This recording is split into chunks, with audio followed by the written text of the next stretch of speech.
미세먼지, 기후변화, 쓰레기 등 폐기물, 환경 문제들은 지금의 가장 큰 이슈들이지만 여전히 실제 정책 우선순위에서는 밀리는 경향이 있습니다. 환경부의 보관은 뭘까요? 조명래 환경부 장관 나오셨습니다. 안녕하세요. 네, 안녕하세요. 자, 우선은 바로 미세먼지 대책에 대해서 봄이 다가오기 때문에 걱정이 많으세요. 올해 이제 환경부가 지난해 야심차게 내놨던 정책이죠. 미세먼지 계절 관리제. 12월부터 3월까지 특별하게 미세먼지를 관리를 한다는 거예요. 뒤에 이제 저희가 준비를 했습니다.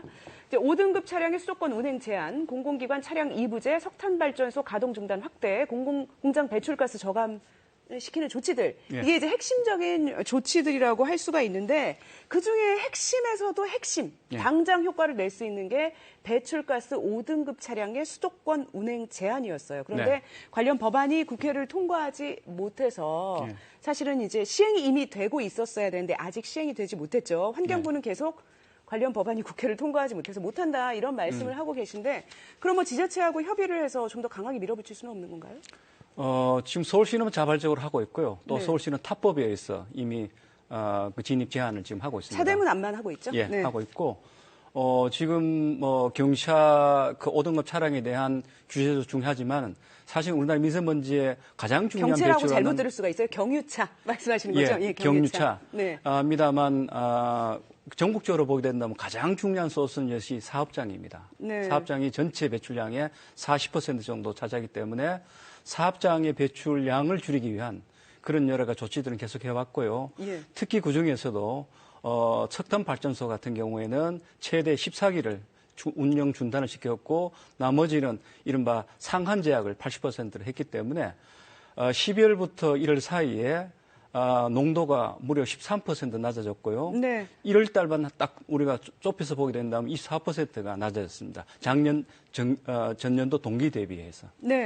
중요하신 말씀이세요. 공공기관 차량 이부제와 특히나 이제 그 배출가스 저감 조치를 사업장에서 시행하게 함에 의해서 벌써 많이 줄였다.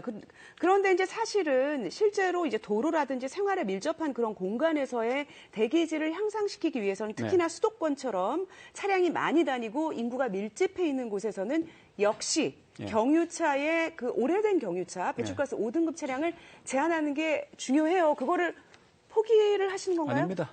저희들이 경유차 단속을 하는 게 주 목적이 아니고 일단은 친환경차로 전환하는 것을 더 중요한 목표로 하고 있습니다. 따라서 일단은 여러 가지 저감 장치를 부착시키고 그다음에 이제 그렇지 않을 경우에는 폐차를 하고 친환경차로의 어떤 매입을 하는 이런 식의 여러 가지 정책을 펴고 있기 때문에 그런데 이제 전기차와 관련된 보조금이 지금 중단될 예정이어서 과연 그런 의지가 있는가? 또 플러스 거기다가 더불어서 전기차 충전소가 가동을 안 하더라도 계속 돈을 내야 되는 이런 문제에 대해서 물론 다른 부처에 관할 사안이기는 하지만 그런 부분에 대해서 환경부가 그 뭐 관련된 보다 전기차라든지 이런 걸 활성화할 수 있는 대책을 내놓지 않으면서 말로만 얘기를 하는 게 아니냐 이런 비판이 친환경차 나오거든요. 보급은 저희들이 책임지고 있습니다.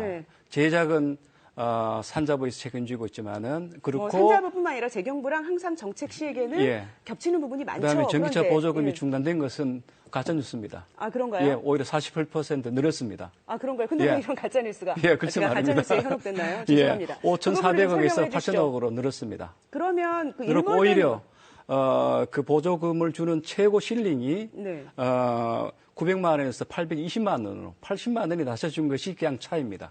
아, 그렇군요. 그럼 일몰이 적용되는 것은 아닌가요? 일몰이 적용되는 것은 이를테면 전기 승용차를 사면 취등록세를 우리가 이제 면제를 해주는데 그걸 19년까지 일몰제를 적용했다가 22년까지 늘렸습니다. 그렇군요. 그리고 전기버스 같은 경우에는 작년까지만 해도 50% 감면을 해주는 것을 올해부터는 100% 감면해 주도록 했습니다. 그러니까 사실이 전혀 다른 겁니다. 전혀 다르군요. 알겠습니다. 제가 가짜뉴스에 현혹되지 않도록 보다 정확하게 확인을 하도록 하겠습니다. 자, 그 미세먼지 관련해서 이미 성과를 얻었다고 말씀을 하셨는데요. 이 미세먼지를 국내 노력만으로도 획기적으로 줄일 수 있다고 보시나요?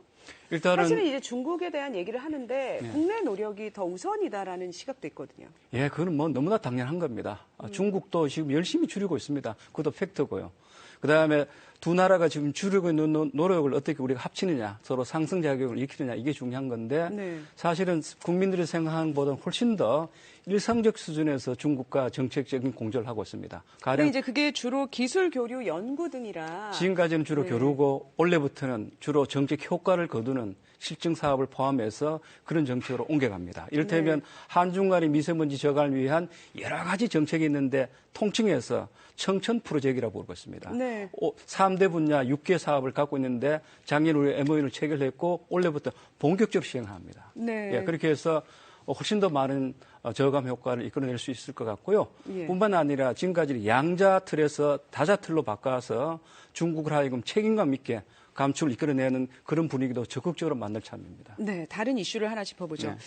그 현 정부의 지구온난화 해결 의지와 관련해서 지금 최근에 환경부의 의뢰를 받은 포럼에서 2050 저탄소 계획 시안을 이제 5가지를 제출을 했는데 그 5가지 시안에 2050년까지의 탄소 감축 목표가 40%에서 75% 수준에 그쳐서 늦게 들어갔네요. 자, 이제 이란은 75% 최대, 이제 40%까지여서 넷 제로라고 하면은 거의 0에 가깝게 만들겠다. 그러니까 거의 100%를 감축하겠다는 목표를 세워야 되는데 그 목표를 포기한 거 아니냐 이런 비판이 나오던데요. 네, 그건 아닙니다. 일단은 저거는 어제까지는 포럼에서 제출한 안입니다. 정부 안이 아닙니다. 원래 저 안을 가지고 논의를 합니다. 저 5가지 안 플러스 넷제로 안이 지금 제시되어 있습니다. 아, 넷제로 안이요? 제가 그건 의도적으로 포함을 시켰습니다. 요거는 실행 가능한 안만 가지고 본다면 5가지 아니고요. 넷제로는 또 제시를 할 겁니다. 그러면 장관님께서는 결과적으로 2050 배출가스 감축의 목표는 100%가 돼야 된다고 보시나요? 뭐 저는 그렇게 가야 한다고 보고 있습니다. 넷제로라는 것은 언제쯤 우리가 구체적으로 환경부 올해 말까지 결정합니다. 아니요, 환경부의 그 넷제로 안은 언제? 그래서 올해 말까지 그걸 결정하게 됩니다. 네, 그렇죠. 올해 말까지인데 환경부가 시안을 이거 말고 추가로 내신다는 그 시안을 언제? 지금 그거는 넷제로 안은 이미 포함되어 있습니다. 아, 그런가요? 5개 플러스 알파로 해서 하나가 더 들어가 있습니다. 네, 장관님의 의지는 100%를 향해서 가고 있다 이렇게 봐도 되겠네요.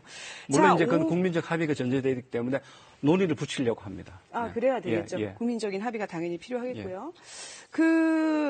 장관님 그 한 가지만 더 여쭤볼게요. 그 지금 이제 그 택배나 배달이 급증을 하면서 신종 코로나 바이러스 사태로 이 택배 배달 사업이 더욱 급증할 것이다 이런 얘기가 나오고 있습니다. 택배 배달 산업이 이게 늘어난다면 가장 큰 문제가 택배 배달 쓰레기예요. 그런데 이 쓰레기를 잘 분리 배출하는 것도 중요하지만 업체가 처음부터 이런 쓰레기를 만들지 말아야 한다라는 얘기가 있는데 어떻게 생각하시나요? 예, 우리 자원수산법에 의해서 제품의 생산 소비 단계에서는 기본적으로 불필요한 포장을 안 하도록 이미 법으로 정해놨습니다. 네, 지금 말씀하시는 유통 상품을 이야기합니다. 예컨대 배달하는 택배라든가 이런 부분은 아직까지 저희들이 가이드라인을 가지고 현재 지금 자발 협약을 통해서 줄이기를 하고 있습니다만 법적 강제성이 없습니다. 그래서 원래 안으로 법적 가이드라인을 만들어서 법으로서 규제를 할 참입니다. 그러면 올해 안에 그와 관련된 입법이 나올 것이다.